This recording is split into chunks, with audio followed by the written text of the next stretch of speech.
Hey, what's going on, guys? Just want to cover some thoughts on Denzel Mims real quick.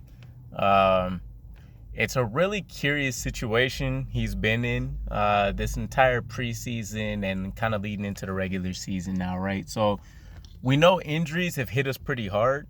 Um, we lost Jamie and Sherwood. We had non-injury related Jamison Crowder that was out for a bit. Keelan Cole ended up going down. And at least at the wide receiver position, that left a lot of leeway for, what we expected somebody to step in.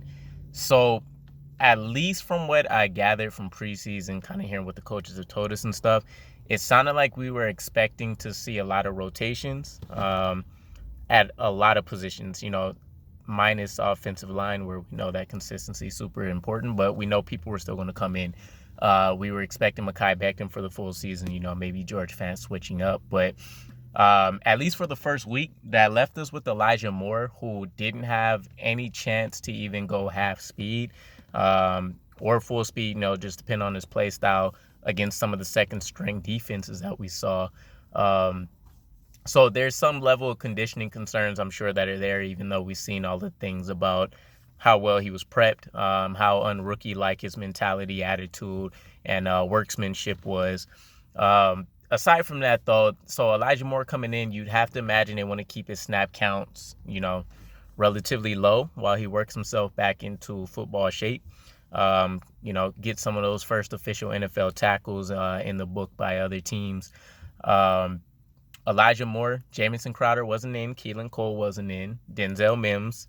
We have Corey Davis, we have Braxton Berrios, and I feel like I'm forgetting the name. Corey Davis, Braxton Berrios, Denzel Mims.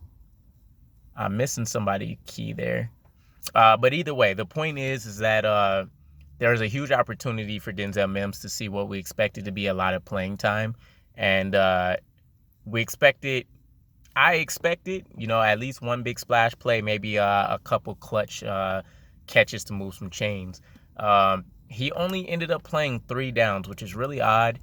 He did have the one huge play, right? 1 reception, 40 yards, and then nothing else. Otherwise, a very quiet day in a rotation where there weren't a lot of players just going back and forth. LaFleur has kind of had a few comments. I'm not really super concerned, but I think there's a communication aspect where people are trying to be a little bit too politically correct with their statements.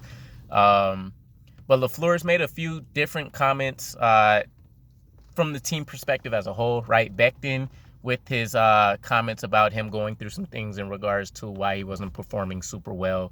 And then now we have the comments with Denzel Mims in the rotation, and LaFleur's statements essentially were they're putting out the best 3 players based on practice that week, and then the players that are coming in rotation, again, kind of based on practice results. There was a comment by the coaching staff that Denzel Mims has had his best week ever. At face value, you can take that and run with it and say, okay, he's finally back in form. For those that were big fans of him his rookie season, such as myself, we could take that and run with it. But if we kind of peer into the words a little bit closer, what does that really mean? His best week compared to what? What they've seen from last year on film, what they've seen from him over the preseason, which we know, he had the stomach flu and illness that kept him out pretty much all preseason while he worked himself back. We don't really know. And you have to imagine with Keelan Cole coming back, Elijah Moore, you would expect to have a much better game than what he had, game 1. And then we have Jamison Crowder coming back. We have Keelan Cole coming back. Braxton Berrios, you would still imagine, is probably ahead of him. So I don't know what to think. My vision for what I kind of see happening, and here's kind of how I piece everything together. Joe Douglas has been very methodical, very strategic about how he's gotten rid of most of the players from the Adam Gase regime. We take a look at LaMichael Pirine, end up getting cut. Most of the other players ended up getting traded if possible, and he's been able to find some trade some trade options, granted late in the 6th, 7th round, but he's flipped those and done things with 6th and 7th round picks I don't think we've really seen since like Bill Belichick, in the last decade. So not to put Joe Douglas in that realm of the Patriots hierarchy just yet, but still, I think he's taking his chances in a very smart style. With that said, though, 5 receivers in a rotation. If we're at full strength, Denzel Mims is arguably in the 5th spot. We didn't see a lot of heavy rotation, and I don't think it's too much of a stretch to say Denzel Mims' arrow is definitely pointing up just from a perspective of the potential you see. He might not get a lot of snaps. He might not have had a lot of playing time last year, but you can see when he's on film, he makes big plays. His catch radius is pretty ridiculous. His hands have been pretty awesome. His route running is kind of the sticking point, but again, depending on scheme, you can either accentuate his catch and traffic kind of ability and that radius that he has, or you can kind of hide that a little bit with clever route running schemes and things like that. I think that hasn't been so prevalent in what we've seen, at least from game 1. His big catch was, I believe it was simply just kind of like an out route that he ran. I'm sure I could be completely off on that, but Denzel Mims is really our catch and traffic guy. He's the man that's kind of in the same mold of what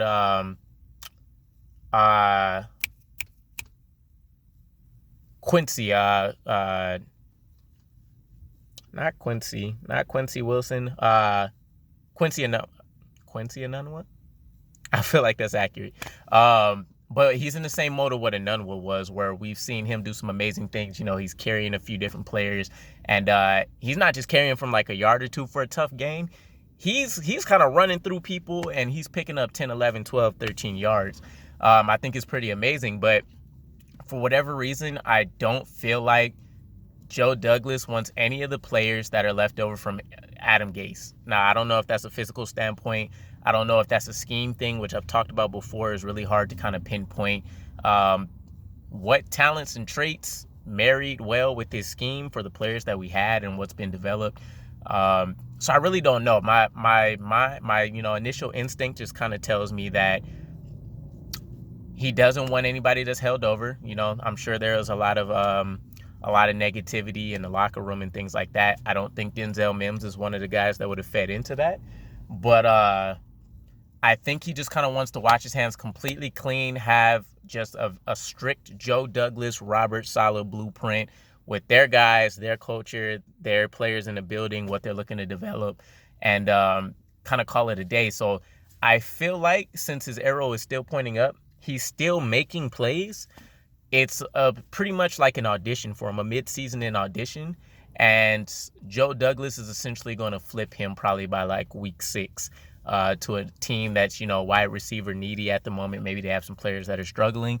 And if you got a guy that can jump up, grab the ball, and get it, you can, kind of slow walk him a little bit while he catches up on the playbook and just tell him, like, make the play. Here's what we need done.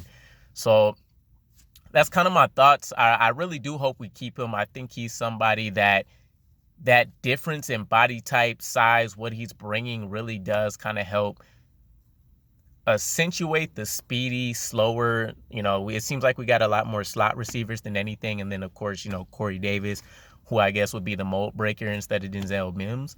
But I think that could be a really capable duo on the outside. Denzel Mims, Corey Davis, blowing past people or carrying people with him. And then we got Elijah Moore, and Jamison Crowder, if we, continue our tenure with him, where we got 2 very capable slot receivers inside where we could pull plenty of route stunts and do different things with them to get them open immediately while that attention is drawn elsewhere.